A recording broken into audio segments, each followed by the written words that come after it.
Hello, everyone. It's Winona from Dairy Barn Art.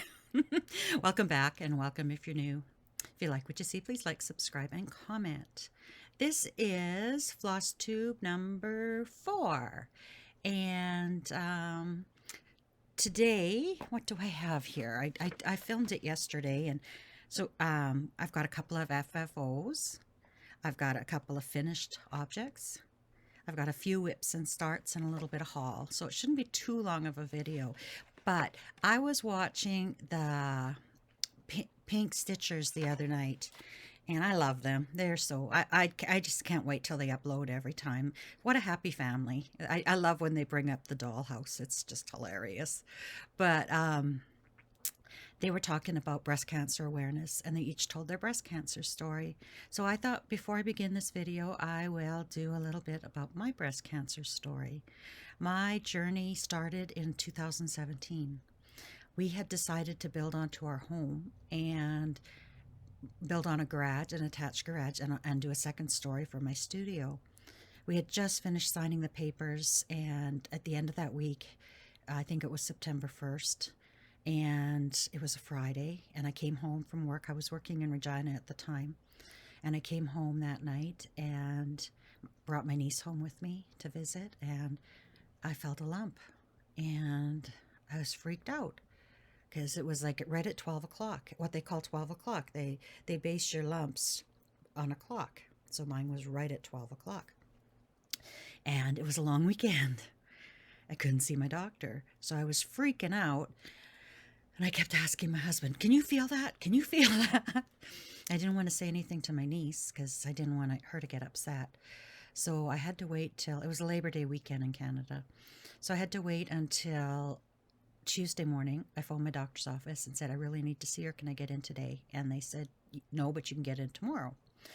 So I went the next day, and she felt the lump too. And she said, well, we should send you for a biopsy. Oh, no, we should send you for a mammogram, she said.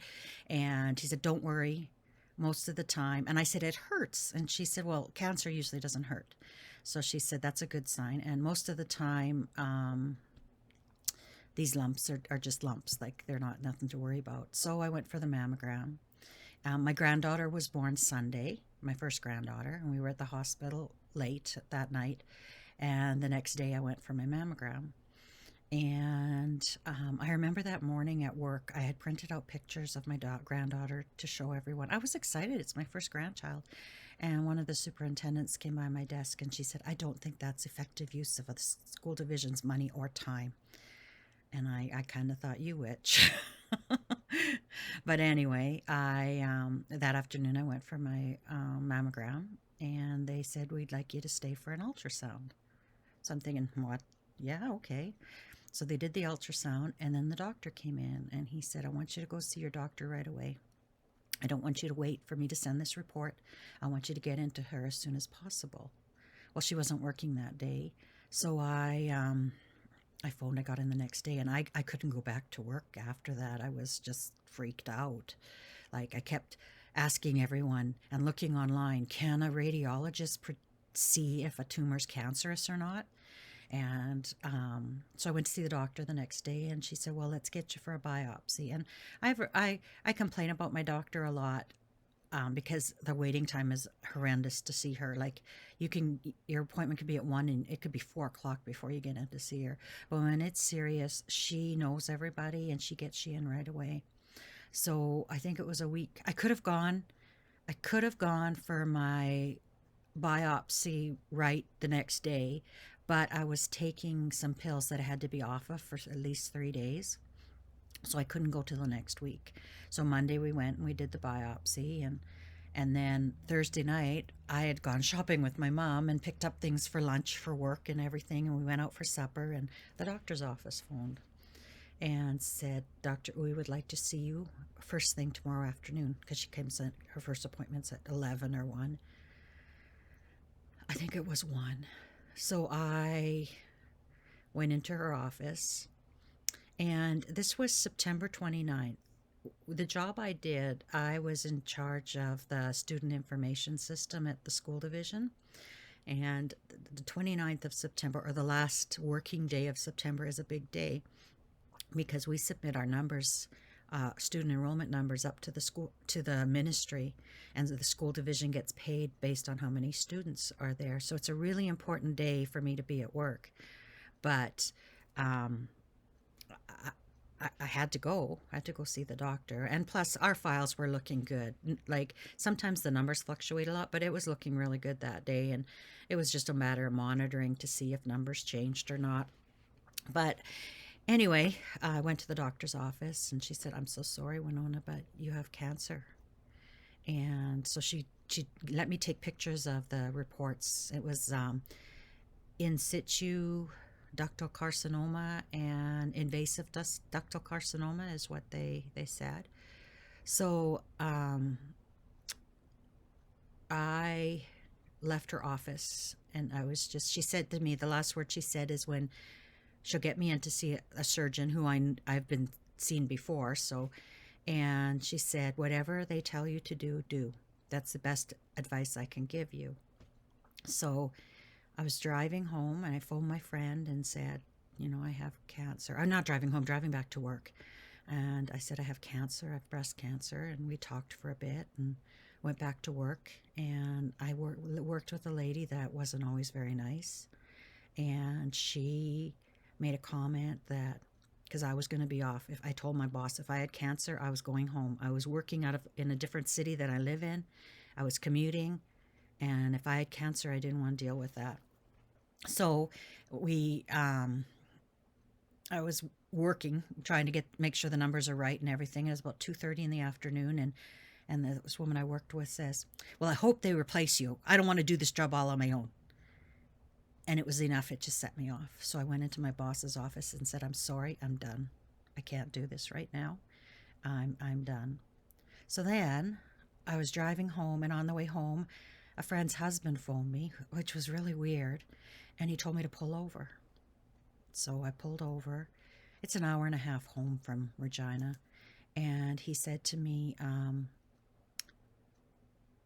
my other friend that I had talked to tell her about, I had cancer, her husband died. And I was like, oh my goodness, what else can happen? So I got home.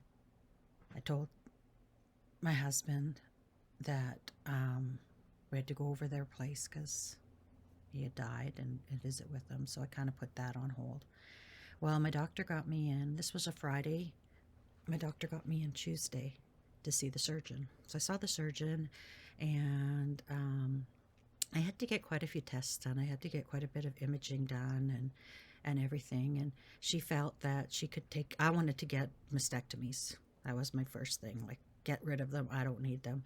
And she said, "No, you've got enough breast tissue there. I know I can get it all and save your breasts." And she said, "If you want it, you can go to another surgeon, but I won't do it. Like, I won't do it. You have to see someone else." So I didn't want to see anybody else because I knew she was really good at what she did. And so this was beginning of October. So then I had to go and get all this testing done. And I think November 23rd was my surgery date. And I had to get little implants in. And there's two hospitals in Regina. And I started out the day at one hospital, then had to go to the other hospital, then had to go back to the other hospital because of the machinery they had at each hospital. And I was exhausted by the time I went in for surgery. It was day surgery. And what started out as a quarter-sized lump, by the time they did the biopsy, it was the size of a toonie or a loonie, which in Canada is our dollar coin, which is bigger than a quarter. By the time they did the surgery, it was two lumps growing into one, and it was 4 centimeters by, I think, 3. So she got it all out, and they tested it. And then in January, I got the call to go to the cancer clinic. And they said I had stage 2 cancer and wanted to do chemo and radiation. So I got my first chemo treatment, and I came home and ended up phoning my mom and saying, "Can you come get me? I'm not well. I'm like a zombie. I'm not well." I never got nauseous or anything. And so she drove out and got me and brought me home. And then my hair started falling out right away. So we went and got my hair cut short because I had longer hair. And the day I got my hair cut, I remember I was really good friends with my hairdresser, and I was sitting there in the chair and I could hardly talk to her. I was just done. And we came home and I was just freezing. So we called the cancer clinic and they said, get to the hospital right away. So we got to the hospital, an emergency, and you have to wait forever. And then my fever broke and my clothing was soaking wet. And then they brought me in, and I was in a room with 4 people, and the lady beside me was in jail. And she said she was sick, so they brought her from jail, and she wanted to see her family while she was there and everything. And she's dry heaving, and all of a sudden they come running and they said, get her in isolation, get her in isolation. She's neutropenic, which means I had no immune system. So they put me in isolation, and then I went up to the oncology ward, and I had to stay there for a few days in isolation. And because if I got any germ, I could die. So the doctors in the oncology ward kept saying it's too much chemo for you. And I tried to explain to her that my body doesn't metabolize things properly, but she didn't listen. So go for my second treatment, and same thing. I didn't even go home that time, and I ended up. It was the middle of the night. My son was coming up to Regina, and I didn't want to bother my mom. So I said, when you get here, I want to go to the hospital. And he didn't feel right me just leaving, so he woke mom up, and it ended up they both came to the hospital anyway. Same thing, neutropenic, no immune system, get her in isolation. So I was in isolation. Then the doctors kept saying, they're giving you too much chemo. They need to reduce your chemo. My oncologist refused. Then I came home between the second and third after that, and I started getting a rash on my hands in here, and it started to go up into my arms and on my face, around my eyes, my ears, and my feet, around my feet. And then all of a sudden my skin would just peel off like thick layers of plastic. It would just peel. And it hurt. It hurt like heck. So I phoned a friend, and we're busy calving at that time of year. My husband, like, that's our living. That's where we get our money from, and he can't just say, okay, I'll take you up to the city, and then we end up losing calves or losing cows because nobody's here to help them. So my friend took me up to Regina to emergency. My mom came with, once we got to Regina, mom came with to the hospital, and the doctors there said they'd never seen anything like that. They didn't know what it was. So they asked if I could stay in the city overnight, and they would get me into an oncologist's. So they got me into an oncologist first thing in the morning, and she said, they're giving you too much chemo. It's killing you. And she phoned, and she tried to get the oncologist to reduce the chemo. And she finally agreed to reduce it by 10%. It's third time around. Same thing. Get my chemo. A few days later, I'm in the hospital again. I'm in bad shape. My hair's all gone. I have this rash all over my face, my hands, my eyes, like everything hurt. I started to get nerve damage then, and I used to feel like in here, like I had been to a dentist and the freezing was coming out. Not so badly anymore, as much as some days it is, but then it was every day. And if I lied down with my arm would suddenly swing forward and swing back and hit me in the face. I hit myself in the face a lot back then.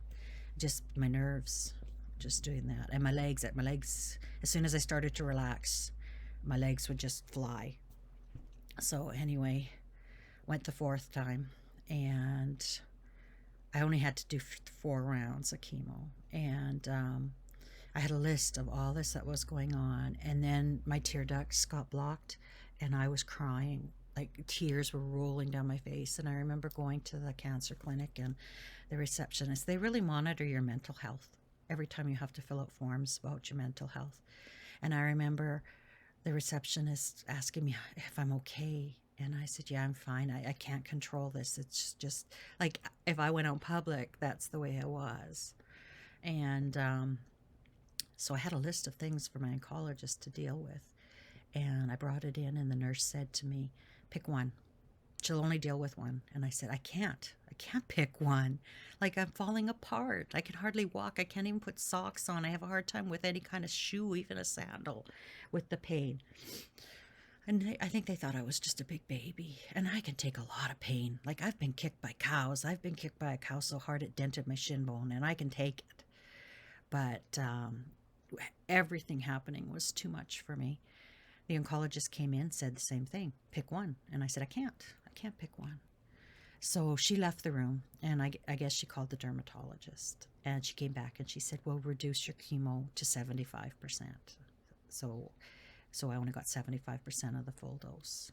So they did that. And that time I didn't have to go to the hospital. That was the only time I didn't have to go. And then I saw her on the 13th of April. I was still a mess. I couldn't think.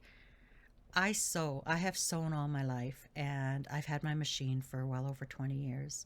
I didn't know how to thread my sewing machine. I couldn't thread it. I couldn't figure out. Like, I couldn't remember anything. I couldn't read, and I was a librarian, and I couldn't read. So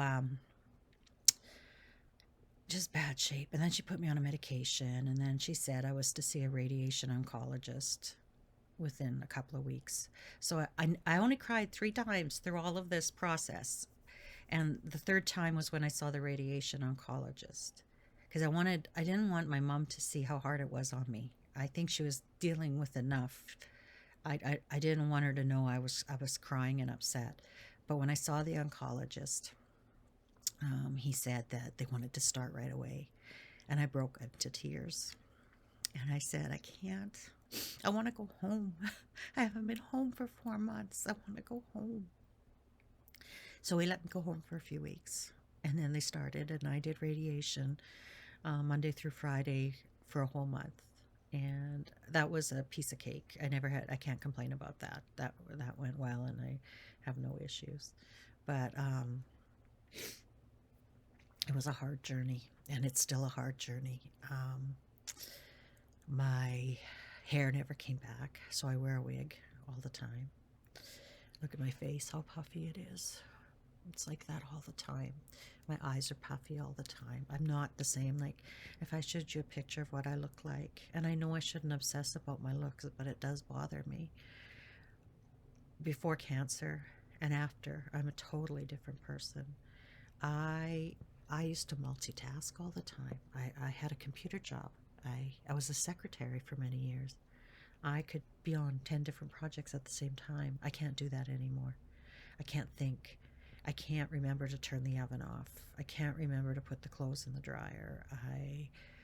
My mom is 85 this week, and she's my support. When I go to the city, she drives me around because I can't drive because of my feet. I can drive in the summer when I can use cruise control, but if I have to drive in the city or anything like that, I can't, because I don't know where my feet are half the time. I've lost that sensation. So anyway, it's not the best journey. The cancer itself wasn't the cause of this. It was a doctor that caused all this, a doctor who refused to listen to me. And it took my GP a while to finally realize that how bad I was and how bad I still am. I think she thought I was making it up for a long time. And then one day she finally broke down and she said, I'm so sorry, Winona. If I had known what it was going to be like, I wouldn't have told you that. She said, I would have told you to stand up for yourself. And she cried, and it helps. And she's really good now. I go to see her, and she realizes that, I'm not faking this. This is my life. It's a lot different. But there are blessings. There are blessings in this. We built this addition, and my salary was going to pay for it. But, God has blessed us, and we've been able to make the payments every year. So that's not an issue. And this year we'll have it paid off. I love to craft. That's why we built this studio, because when I retired, I was going to craft.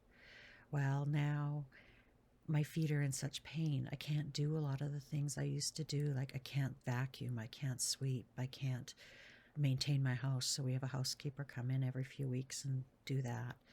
Um, so this gives me a license to craft whenever I want to do things. I went to the pain clinic and I saw a doctor there, and she said to me, I can't take away your pain. We can't take away your pain. There's nothing we can do. But she says, I'll give you pills to help you sleep. And that's made a huge difference for me. And she said, during the day, do things that make you happy and take your mind off your feet. And that's what I do now. That's why I can stitch. That's why I can quilt. That's why I can make my jewelry. Um, that's what I do. Like in the morning, I kind of do a few things downstairs, and then I'm up here till supper, till I have to cook supper. And that's usually it for me, because by then I'm exhausted and I don't get much done in the evenings. But um, it's a different life than I thought I'd have. But it's also a good life. It really is. You have to look for the good in everything, and know that, you know, I truly believe that God doesn't give you anything you can't handle, and He does it for the good. So right now, I may not know why I've gone through this journey the way it is, but I know that I'm in God's hand, and He, somewhere down the line, I'll see why this has happened to me. But that's another thing. I want to go get my eyebrows tattooed, because they don't have much for eyebrows. But I just need to. Anyway, so sorry to leave you so sad. My video isn't about this. I just thought it's Breast Cancer Awareness Month. Let's share our stories of what we went through with breast cancer. I think as women, sometimes we don't get treated as well as men, and we don't get respect. Like, I should have stood up for myself and said, no, I'm not doing this. I got blood clots. They put a PICC line in because my veins, I was hospitalized every time and my veins were drying up. They had to draw blood from my feet, and that hurts. And they had to do blood pressure on my feet too, because they can't do it on my left arm, because I had lymph nodes removed, and my right arm was busy with the IV. So, and the veins had dried up because that's where they were delivering the chemo through. So I got blood clots. As soon as they put the PICC line in, I felt it. I just felt it right away. My body is just so bad. It just reacts to things like crazy. Anything, it just attacks. And so I had to go on blood thinners. And within a couple of days of doing an injection based on my height and weight, I was getting terrible nosebleeds. And so I phoned the cancer clinic, and the doctor called back and said, don't reduce it by half. Don't take both doses, just do one dose a day. And then I was fine. But I thought to myself, okay, she was fine with that with the blood thinners, but why didn't she think that the chemo drug was the same, that maybe I needed less because my body doesn't metabolize things?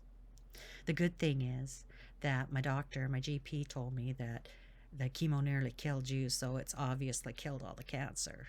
So, and I just live every day. Every day is a blessing. You wake up in the morning, you're happy. You do as much as you can do that day. And how many people can spend the day doing all this fun stuff, playing with their toys as an adult? You know, I've got a license to do that now. I don't feel guilty. I do what I want. Anyway, let's get on with the Flosstube, and let's stop talking about this. See you in a bit.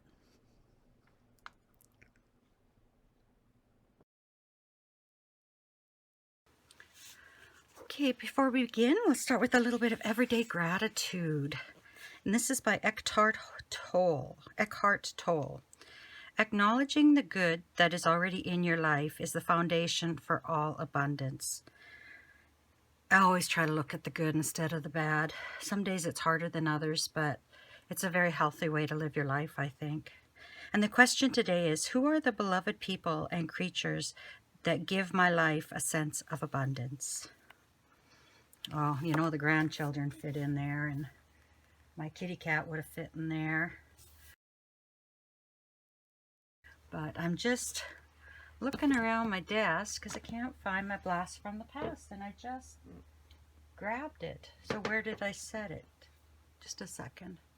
Okay, it doesn't help when you set something on top of it after you set it down, but this is my blast from the past. I got my first embroidery machine probably in the mid-2000s, maybe. Well, I think I was living here already, so it had to be after 2005, probably around 2007 maybe. And I only had a 4x4 hoop, and I was making everybody coasters then. So these I made for my mother-in-law. They're all the same. And they were going, I guess, no, they're all the same. So how many did I make? 1, 2, 3, 4, 5, 6 of them. So this is like a 4x4 hoop as a starter isn't a bad thing. You can still do lots of things with it. Lots of cool things. Like this could easily have been added to and made quilt blocks. You could have done like a log cabin style around it, or done project bags, or there's lots of things you could do. This is a nice size for a pocket. But anyway, I embroidered that with a little bit of thread I had. I don't even think some of these were embroidery threads at the time. I had this sparkle thread that I put in. What I did was I did it pillowcase style where you put right sides together and you sew around the edges 1/4 inch and you leave the bottom open. And then what I do is I go back and I stitch that bottom after, fold it in and stitch it. So it's really hard to notice where that opening was. And another secret to doing that is don't always do it on the bottom. Do it on a side somewhere where people aren't going to look. People tend to look top bottom to see your mistakes, but they don't tend to look side to side. And this is fabric I dyed, years ago when I had my ceramic shop. And then on the back is just some fabric I had on hand. So my mother-in-law has passed away, and my sister-in-law was going through some of her things and gave them back to me. And I wanted to share them with you before I put them to use. I think I'll keep them up here because my palette in my living room is more fall based. Up here is where I can be my pink little girly things. Fully finished 2 things. One is more quilting related. They both are a little bit quilting related, and one is cross stitch related. And I'll try to show you as best I can here, but I will try to insert pictures after, or if I can insert them up in the corner of the video, like up in here, I'll try that. I'm going to try using the iMovie for the Mac and see if that's allows me to do that, because I use Adobe Premiere Elements, I think it is, and I can't figure out how to put a picture in without splitting the video up and inserting the picture there. So anyway, I'll show you this one first. This is going to be a sewing mat for underneath my sewing machine, and it's just, I took a pack of charm squares. I don't even know if it was a full pack or not, and these are old. I've had these for years. And I have a technique of sewing them to make it scrappy without any effort and without having to actually cut squares, little smaller squares. So maybe in the future I might show that video. I learned it a long time ago, but there's the front, and you can't really see much on the back.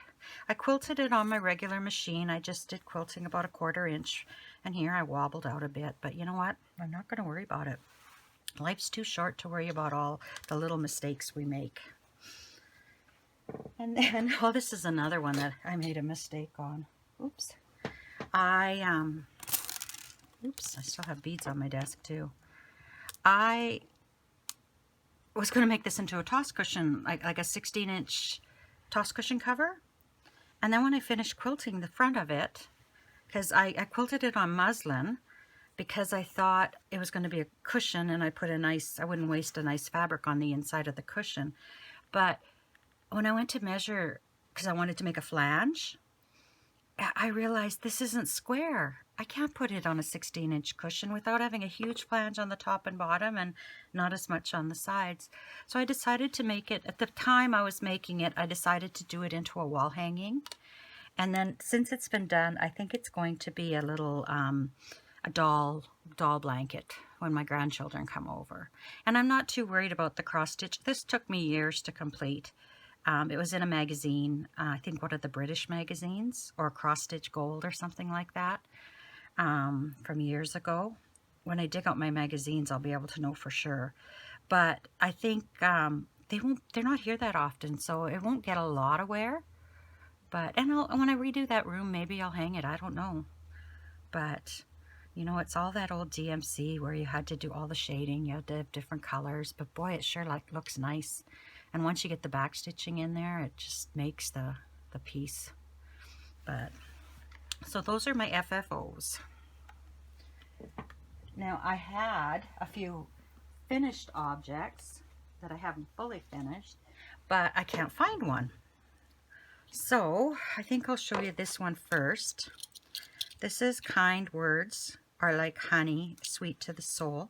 This is Primrose Cottage.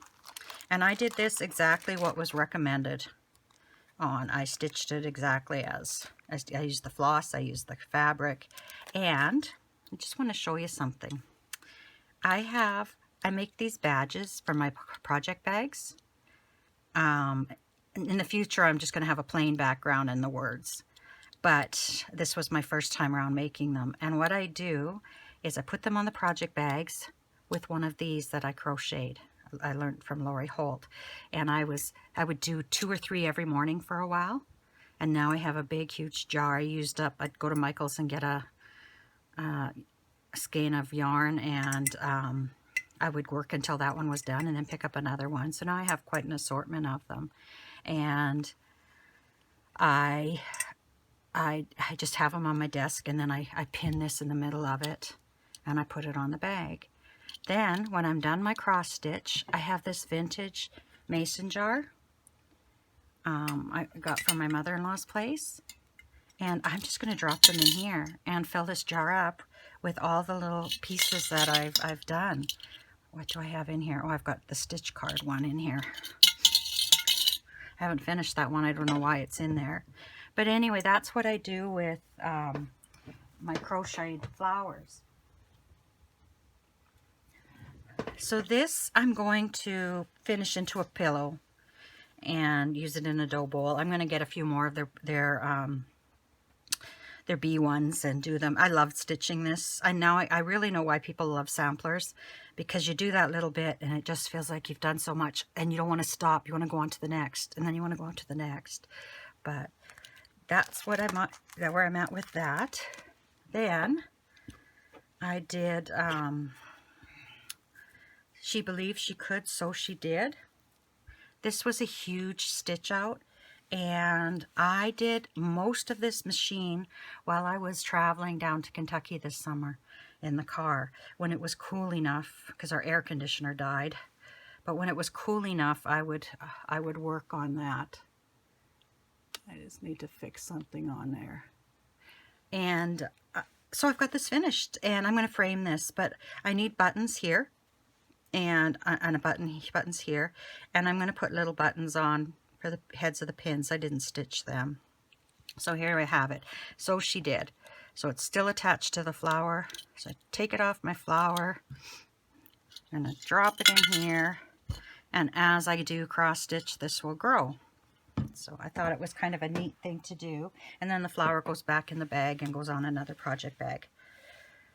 So this, I don't know if I'll get it framed before the next video. I doubt it, because I still need to buy the buttons for here. So probably not. I had another finish in cross stitch. It was cut, press, sew, but for the life of me, I can't find it. I have no idea where I put it. But I do have a couple of things in my quilting and my sewing journey that I'd like to share with you. Just going to grab them off my trolley here. So I was working, last video, I was working on this quilt. And I finished it. I finished the top. Now I just have to quilt it and bind it. I can't really show you much on screen here, but again, I will insert a picture somehow. I'm not sure exactly how yet, but I will. And I always have photos at the end of my videos. So I'll put the photos at the end of my video as well. Anyway, it's just nice, fresh spring colors. But it's done. It's done. I got it for my birthday, the kit for my birthday a few years ago from a friend. And then I bought a couple of kits from our quilt shop a few years ago. She would do a Christmas stocking, fill your Christmas stocking, and every every day for 12 days, she would show something, and you could say, like, add it to my stocking and that. So this is the pattern I worked from. And then this is the one. It's not quilted yet, so it's not trimmed. And I won't trim it till after I'm done quilting it. And then I'll trim it up. And so that's the center of it. And again, I'll take pictures and show you pictures. And then there's it from the other view. So I've got quilt batting now, but I don't have time to do any quilting until I'm done my retreat. And then there was one in the spring colors. So I did it in a spring color like that. And then here's the center of it. The reason I don't want to trim this until I've quilted it is because if I trim this, this is all but going to be bias edges. And there's a good chance that I'll stretch it out of shape while I'm quilting it. So if I leave it like this and trim it after I'm done quilting it, it'll be stable and I won't stretch those edges. So that'll go in my closet of things to quilt. Well, in this one here, I started in 2018, right after I finished chemo, thinking I'm great. I didn't realize how bad I was until, you know, I look back on it and realize I was basically a zombie for months. But I didn't cut everything too well, so it's kind of, it buckles a bit. But the quilting, if you ever have a block like this where it kind of poofs in the middle a bit, if it's not like super extreme, it's very easy to quilt out. If it's a real big, like a volcano or whatever, mountain, then it's a little harder to get out. I think people call it A, B, C, and D cups. Like this is probably an A cup, so it's not very major. But these are blocks that I messed up on. So I'm going to sew these together across the back of the quilt. And I'll bring you the quilt top because I just finished that today.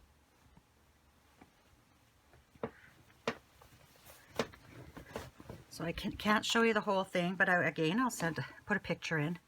But there's my chickens. This is from a book that I've had for a few years called Dessert Quilts, and it's quilting with fat eights, I believe, or dessert rolls. Maybe it was dessert rolls. And I bought the fat quarter pack because I just love this fabric. This is French General. It might be creme brulee or something like that. I can't really remember what it is off the top. If I remember, I'll try to add it in the bottom of this video. I'm going to try to learn to do more editing and so that I can put things across the bottom and insert pictures, but I'm not sure what software that you use for that. But anyway, I'm anxious to get this quilted because this one, in my kitchen, I have a maroon, well, it's more reddish color actually, wing-back chair there with an ottoman, and I want to lay this over top because I have a lot of chickens and roosters in my kitchen, so I'm anxious to get that done. Okay, now for my whips and my starts. And whips for all my friends that watch me that aren't floss tubers and don't know the lingo. Whips are works in progress, and FFOs are fully finished objects. Good to know, hey? Well, I have a lot of those little crocheted flowers, and I'm not a crocheter. I would say that I very seldom crocheted. I took classes when I was younger and made my son a little sweater and like a baby set, and I made him a baby blanket, but I never picked the easy things. I picked this pattern to make the baby blanket that looked like rug when it was done. It was super heavy, and it was like for him to lie on when he was on the floor. And then I didn't crochet for years, and then Lori Holt. Well, actually, I started something before my granddaughter was born, and then I found out that some patterns, some people need, when they make their patterns, they need to make them for left-handers and right-handers. Because when you're crocheting, some stitches look different when you do them left-handed versus right-handed. And I was doing this quilt, it had pieces, or not this quilt, this Afghan, it had pieces, and so far the pieces were all mirrored. they had popcorn stitches, and it was all mirrored. The both sides were the same. Then I got to the words and found out, oh, it's not going to work. It's not going to work for me because it's backwards. So now I have to take that pattern and do it backwards to get it to work, or do popcorns a different way, and then they don't look right. So I'm really disappointed. I haven't bought a pattern from that girl since then, because I thought, when you make the pattern, you should make it both for left-handed handers and for right-handers, and you should mention in the pattern that, you know, there's things that need to be stitched a certain way. But anyway, that's aside. I bought this kit from Mary Maxim. I think it's a Canadian company. Before my granddaughter was born, and I thought, I can do this. And then I'd pick it up and I'd read it, and it was so confusing. It was like, no, you can't. And then I'd pick it up again, and yes, you can. And then I'd look at it, no, you can't. So the other day, I have no more. I don't want to do any more of those flowers for a while. And I thought, I want to do a granny square quilt. But I thought, you should deal with this, because this has been sitting here for so many years. So I watched a video and I tried it. The next day I tore it all out, and I watched the video again and got about this much done and tore it all out. And finally, the third time I watched the video, and I caught on. So every morning I just do 2 rows. Just after I do my devotional, I do a couple of rows on this, and I figure there's no rush. I don't know who I'm making it for. It's a baby project, but it'll get done. It'll get done. Like, this has only been a few days since I started, so, and there's only 3 balls of this yarn for the project. So anyway, so that's something new for me. And I used to be an all or nothing person, where I had to get into something all. Well, I still am like that, but I couldn't work on different projects. I had to finish that project before I started another one. And now I'm like, I have 10 projects on the go, and it doesn't bother me one bit. I do a little bit on each every day, and yeah, I'm fine. I'm fine. So my crochet stuff, or not my crochet, oopsie, my cross stitch stuff, which you came to see, is, just fell on the floor actually. This is Welcome to the North Pole, and this is the project bag it's in, and you can see here I've got my little flower with my little badge. So I have been working on this every month. This was my July, August, September. This is October's. And I was going to give up and stop trying to keep up, and then I just can't do it. I just want to do it and get it finished. I love these things. I got them at Keepsakes when I was down in Ohio, and I just love them, but they do wrinkle your fabric up quite badly. So let's take this off. I also love these little hoops that I picked up from Michael's.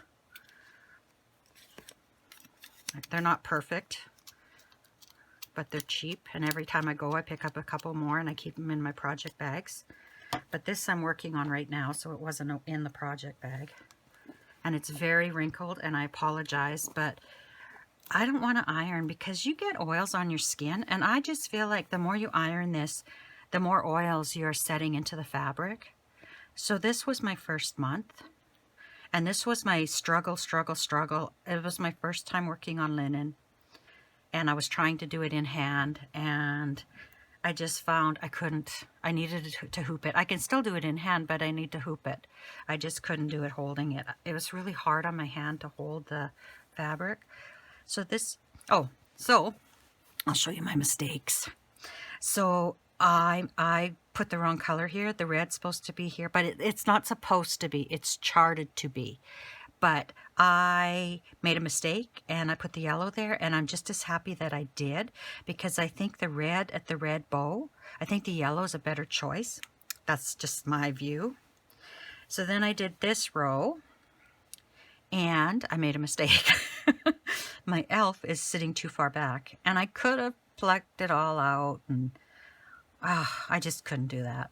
So I just left it, and nobody's ever going to know in the end that the elf is a little bit off. I did have to go over this twice to get it to show up. And I got that one done. And then this one here, I don't think I made any mistakes on this row. I don't believe I did. So now I'm working on this, and this is only one day's work so far on it. because I got my Sunday stitch out, and I love doing that so much that it ends up, I work on it for 3 days, 3 or 4 days before I put it down. And it's probably going to take me a year to complete it, but I don't care. I love it. So let's put that in there and I'll get it out again later. So this is just one of Lori Holt's stitchy bags. And then I think I got this from Hobby Lobby, I think. So I'm working on that. And I'm going to have to turn it off and gather up what I dropped, but I'll do this one first. This is The Day from Plum Street. I love this. I love this. Have I told you that I love this? This is the pattern. And I love this. I love this. Every time I see this, it just makes me happy. I love this. This is the day that the Lord hath made. We will rejoice and be glad in it. I want to sing it every time, but I just love it. And this is on 36 count vintage country mocha. And I love it. Have I told you that? Oh, I just love stitching on this. I have to tell you though, there are times when I forget it's one strand and I double over my strand and then I start stitching, and sometimes it takes me a few rows to think, why is this so thick? And then I realize I'm stitching with 2 strands, so then I have to take it out. But I just can't put this down. I've got a little bit more to do on page 1. There's 6 pages. And I'm hoping that maybe by the end of October I'll finish page 1 and I can go on to page 2 or whatever page I decide to do next. But oh, I just love doing this. I want to do it night and day. I don't want to do anything else. I just want to sit and stitch. But unfortunately, we live such a life that I can't sit and stitch. There's things that have to be done. People have to be fed. I don't know why people need to eat. It's not that, you know, it's not the be-all, end-all. Okay, oh, I forgot to show you something I made. Oh, I forgot to show you 2 things. Oops, you don't need to see my Kleenex.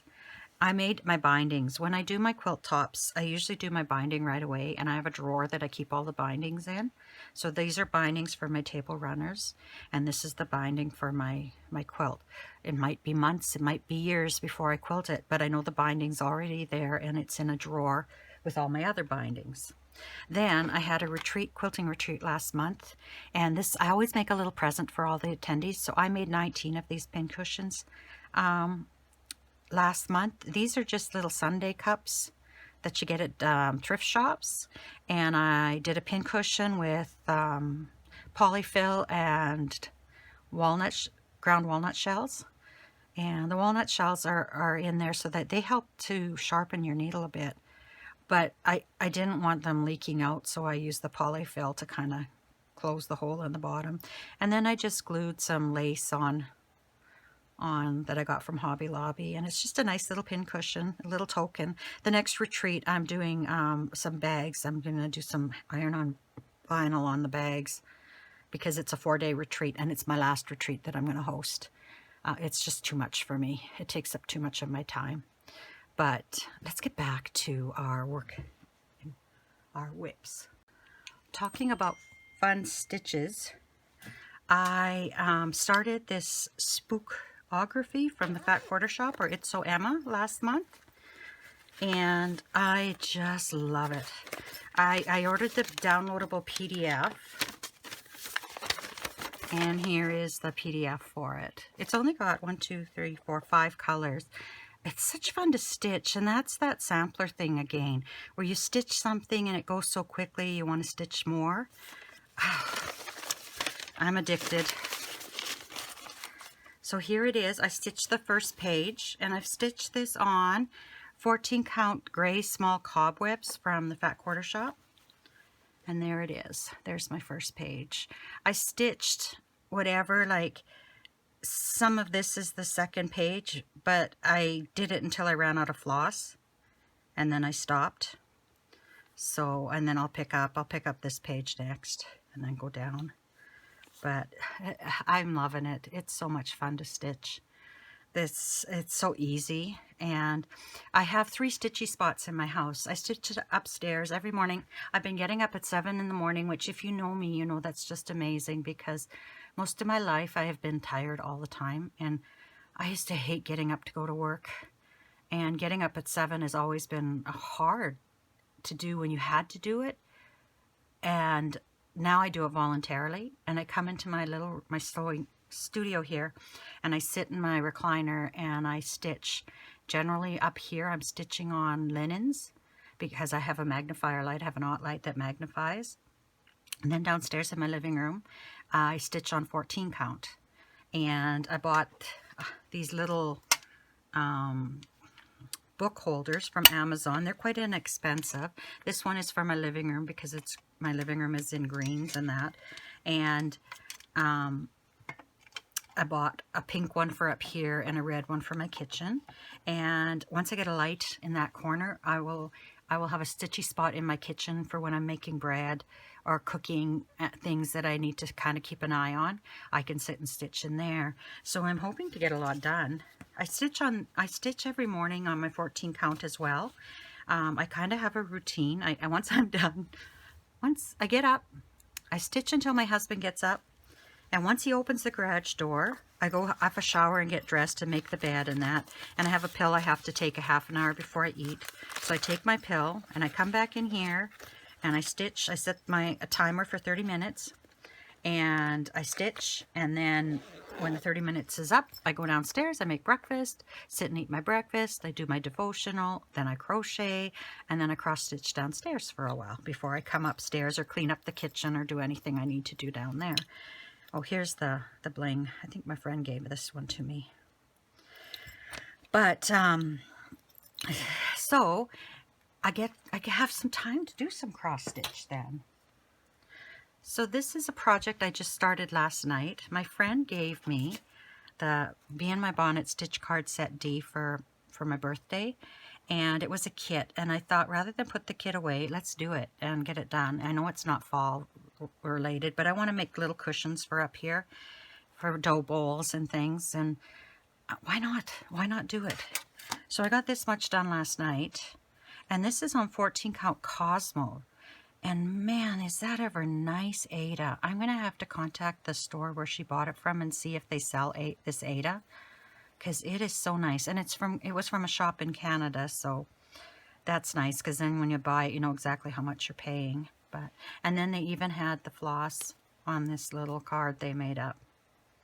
I just thought that was really nice. So that's it for my whips and my starts. I do have a piece that I want to work on, but I need to find it. I think it fell down here.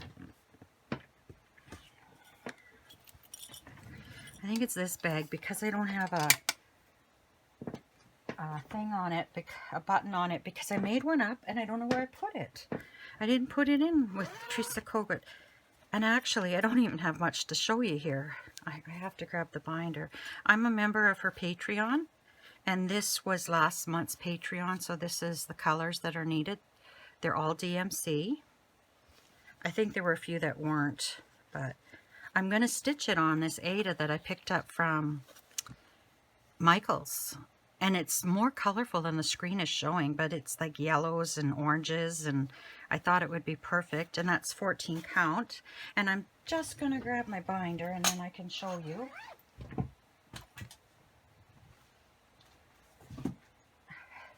I've got 2 binders I started here, and the big one is Teresa's. I tell you, if you're going to do, I don't know, I shouldn't say this because there might be other people that have just as wonderful Patreon benefits, but Teresa Kogut has the most amazing benefits. This is October's. I'm tier 4. So this is her tier 4 piece. Can't wait to stitch it. This is for tier 3 and 4. This is for tier 2, 3, and 4. So if you're only in tier 2, this is what you get for this month. And then, I don't know, this must have been a freebie. But these are the ones I want to stitch that I got last month. I want to stitch this on that Aida. Really, I should take these out as I'm going because I want to take them downstairs to use them. So I want to stitch that. I definitely want to stitch this guy.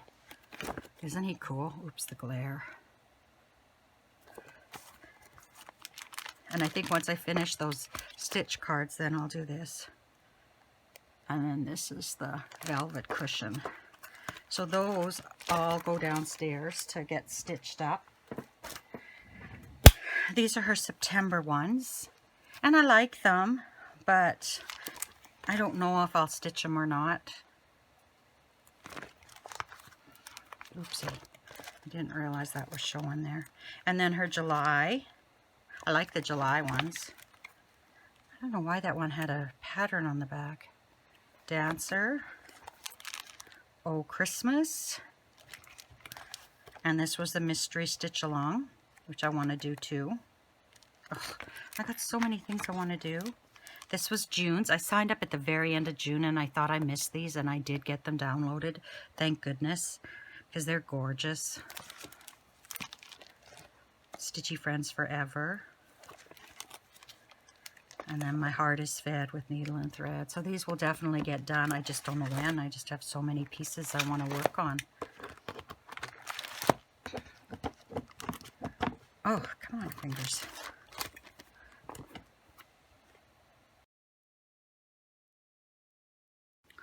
Okay, now we'll go on to hauls. I don't have much for my haul this time. I've been buying a few things from an Etsy store, and I'll just like to show you what I've been buying. This is from Frat Quarter Shop. This is a freebie. I'm going to do this one of these days. This is another freebie.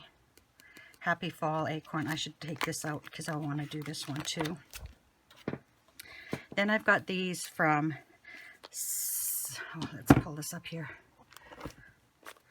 Selin Mar cross stitch. It's just right across there. I've been buying some of her samplers. I haven't done any yet, but the reason I bought this is I bought, just got to get it sorted here. I bought some variegated DMC from Michael's when I was there last. I bought all they had in these colors, and I thought I'd like to do a sampler in the variegated thing. So I've got this as well. So I wanted to get some samplers that I thought would look nice and variegated. Just do everything instead of red, just do it all in the variegated. So this is her sampler number 13. This one I thought would be really nice variegated. This is sampler number 59. This one here, I bought this for. I'm going to do it in red. And I believe I'll do all these on linen, do one like 36 count linen. And just do one thread at a time. One thread over 2 stitches. But I love roosters. So this is going to be for that. And this is their sampler 76. This is another one I'm going to do in these. Or who knows, by the time I get started, maybe I can afford silks. And I might get some silk and try it. This is sampler 99. Here's another one. Sampler 108. Oh my goodness. And another one. Can you tell I like chickens and roosters? Sampler 329. This is one I thought would be nice to do in one of these other variegated threads. Or red. This is sampler 378. Oh, and then this is the temperature cross stitch from Fat Quarter Shop, which was this year's and I didn't do it. I just got back into cross stitching this spring, so come on. One thing when you get gel fingernails, they don't always work the best. They're quite thick. So, what else have I got for hauls? I have a question to ask you in a little bit, but I want to do my haul first. My friend bought this for her sister, and her sister didn't like it. So they gave it to me because I love Kimberbell embroidery. And this is Have a Cup of Cheer. This is an Advent quilt to do for Christmas. And all the instructions are in here. And, oops. there's the quilt on the back. This is quite expensive, so this was quite the gift. And then you make a bag to put all the elements that you add to the calendar as the month goes by. Definitely won't get done this month, but it will get done. It will get done. You can actually do this in a 5x7 hoop. I have bigger hoops, so I'll probably use either my 6x10 or my 8x12. But you can definitely do this if you have a machine that only does 5x7. That's the nice thing about Kimberbell, is they have a lot of patterns that are that way. So I got my stitch card set R from the Fat Quarter Shop, and everyone's doing it, but I know I won't get it done. We had Thanksgiving just this weekend, yesterday actually. So it wasn't going to get done for Thanksgiving, and our fall is so short in Saskatchewan that, you know, we could have snow next week. So I can work on this any time of the year.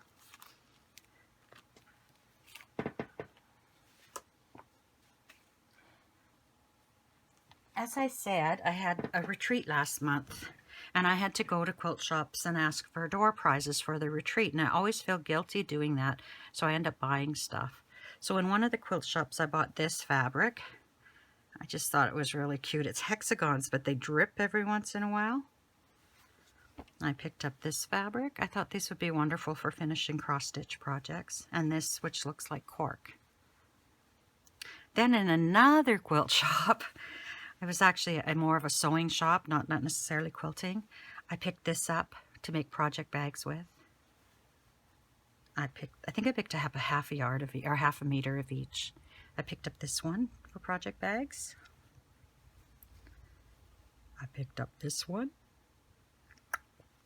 We do have a couple of Holsteins in our yard. I really would like to have chickens and pigs. I picked up this kitty one. Can you tell I love kittens? Oh, I miss Chloe so much. I picked up this one. That's got a barn quilt on there.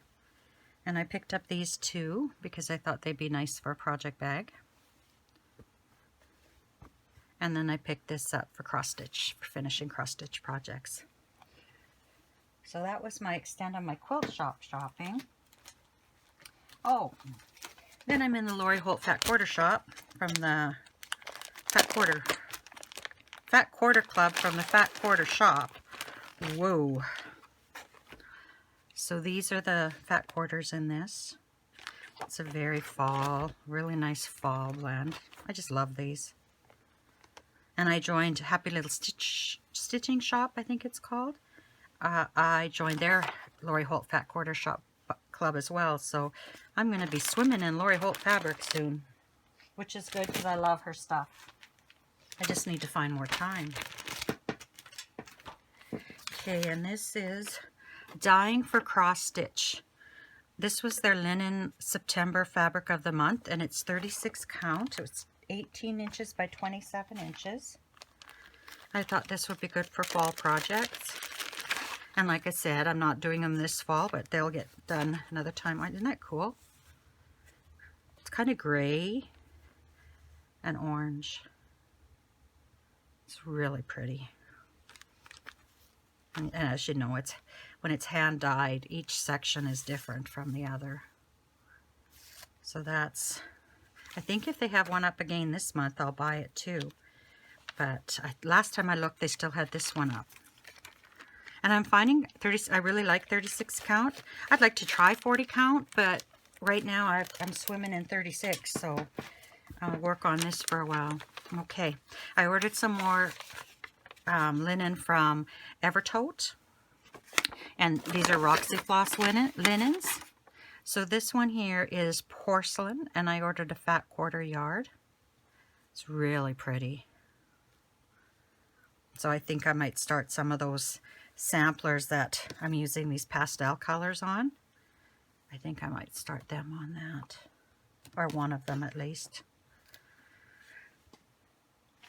Then I have a 36 count dirty porcelain, and it's a 1/4 yard.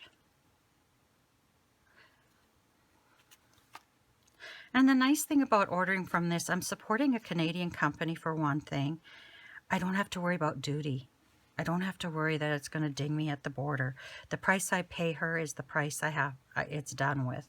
And her prices, although they seem high, by the time I convert it and pay for shipping and all that and worry that it's going to get dinged at the border, her prices are reasonable, very reasonable. Now I picked up a half yard of this. This is caramel brownie, and this is gorgeous. I have a question for you. Okay, I picked this kit up. See, I got my badge ready to go. When I have a project bag, I'll put it on. And I've called it Pink Rhapsody because I'm doing this in pink. So anyway, I'm doing this up. And I bought this pink floss. And I was going to do it on this. But I think I should do it on this. Tell me what you think. Here's the pattern. If it were you, what would you do it on? Would you do it on this? This is pistachio. Or would you do it on this caramel brownie? Let me know, because I'd like to get started. Actually, they both look really nice on the camera. But I just thought it would really pop on this. But anyway, let me know what you think. I don't have plans for the rest of the month, besides cleaning up my mess I just made. I really need to clean up and put everything away. And I'll be getting ready for my retreat. So whatever I get done, I get done. I'm not gonna commit myself to anything. I hope to get a few more project bags made, but you know, that depends on time. I'll be working at the retreat. It's a 4-day retreat, so I should get a fair amount done there. I think I'm going to work on a barn quilt that my friend and I each, we wanted it, and we said we shouldn't buy anything else because we spent so much money. So I said to her, why don't I buy it for you for your birthday, and you can buy it for me for my birthday. So technically we didn't buy it. That's how we got away with it. So we both got it, and we're hoping to get it cut out before the retreat because I don't like to cut at the retreat. And then we'll work on that when we're there. So I'll see you in about a month. Might be a bit later, I never know. Just depends how life is. I wish you lots of love and happiness. Until we meet again, take care, my friends. Bye-bye.